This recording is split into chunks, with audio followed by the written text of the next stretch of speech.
नमस्कार दोस्तों, मैं राहुल सिंह राजावत ग्रेड क्लासेस में आप सभी का हार्दिक स्वागत करता हूं। दोस्तों, आज से हम एक नई सीरीज हिंदी की स्टार्ट करने वाले हैं, जिसमें हम वर्णमाला चैप्टर से स्टार्ट कर रहे हैं। और इसमें जितने भी क्वेश्चन मैं करा रहा हूं, वो सारे कहीं ना कहीं आए हुए क्वेश्चन हैं, जो आपको इस हैंड पर आपको दिखाई दे जाएंगे। ठीक है ना दोस्त? चलिए तो स्टार्ट करते हैं पहले क्वेश्चन के साथ। तो पहला क्वेश्चन है कि शब्द की सबसे छोटी इकाई क्या है? ए स्वर, बी वर्ण, सी व्यंजन, या डी अयोगवाह। तो देखिए दोस्त, आप सब जानते हैं कि वर्ण की सबसे छोटी इकाई क्या होती है। ये वर्ण की सबसे छोटी इकाई होती है वर्ण, यानी ऑप्शन नंबर जो है बी आपका बिल्कुल करेक्ट आंसर हो जाएगा। बात करूँ स्वर, जो बिना किसी की सहायता से उच्चारित होते हैं स्वर कहा जाता है, और स्वर की सहायता से उच्चारित होने वाले वर्ण को व्यंजन कहा जाता है। अयोगवाह की बात करें तो अयोगवाह दो अयोगवाह होते हैं, एक तो अनुसार और एक विसर्ग। ये दो अयोगवाह जो है होते हैं। ठीक है दोस्त, चलिए आगे बात करूं। अच्छा, इसमें और देख लेते हैं दोस्त। बात करूं हिंदी वर्णमाला की। किसकी बात करूं दोस्त? हिंदी वर्णमाला की। तो हिंदी वर्णमाला में टोटल 52 वर्ण हैं। कितने वर्ण हैं हिंदी भाषा के अंदर? तो कुल 52 वर्ण हैं, जिसके अंदर मैं आपको गिना दूं तो स्वर की संख्या बात करूँ तो 11 इसमें स्वर होते हैं। ठीक, 25 इसमें स्पर्श व्यंजन होते हैं, 4 इसमें अंतस्थ व्यंजन होते हैं, 4 इसमें ऊष्म व्यंजन होते हैं, है ना। 4 ही इसमें संयुक्त व्यंजन होते हैं, 2 अयोगवाह होते हैं और 2 द्विगुण होते हैं। तो कुल मिला के कितने जो है 52 वर्ण जो है हिंदी भाषा में होते हैं। चलिए दोस्त, बात करूँ भाषा की मूल इकाई क्या है? ये अक्षर, बी ध्वनि, सी संकेत, या डी वर्णमाला।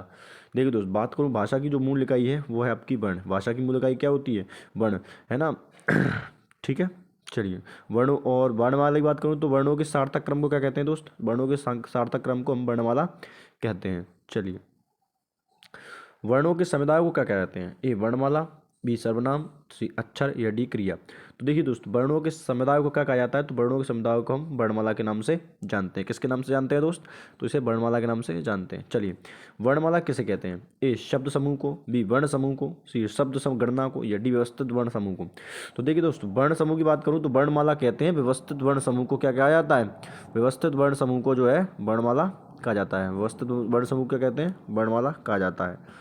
चलिए, बात करूँ हिंदी भाषा की कुल वर्ण लिपियाँ कितनी हैं?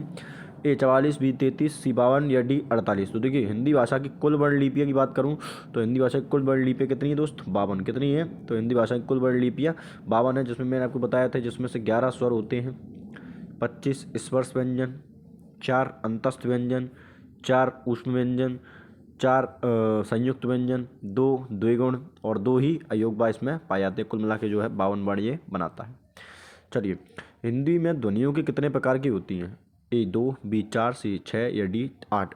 देखिए दोस्त, बात करूँ हिंदी में जो ध्वनियाँ होती हैं वो आपकी 2 प्रकार की होती हैं। कितनी प्रकार की होती हैं? एक होता है स्वर, एक होता है व्यंजन। एक तो स्वर होते हैं और एक व्यंजन होते हैं। स्वर किसे कहते हैं? जो बिना किसी की सहायता से उच्चारित होते हैं। व्यंजन उसे कहते हैं जो स्वर की सहायता से उच्चारित होते हैं। ठीक है ना। चलिए, वर्ण के कितने भेद होते हैं? ए 10, बी 7, या डी सी 2, या डी 8। तो हम पढ़ चुके हैं वर्ण के कितने भेद होते हैं। तो वर्ण के 2 भेद होते हैं, एक तो आपका स्वर होता है और दूसरा आपका व्यंजन होता है। ठीक है ना दोस्त। स्वर की संख्या कितनी है? 11। अगर कुल स्वर की संख्या देखी जाए तो कुल आपके 13 होती है। ठीक है ना। व्यंजन की संख्या बात करें तो व्यंजन की मूल संख्या आपकी 33 होती है। चलिए आगे बढ़ते हैं। अगला क्वेश्चन है कि जिनका उच्चारण स्वतंत्रता से होता है और जो व्यंजन के उच्चारण में सहायक होते हैं उसे कहते हैं संज्ञा। नहीं कहते हैं दोस्त। व्यंजन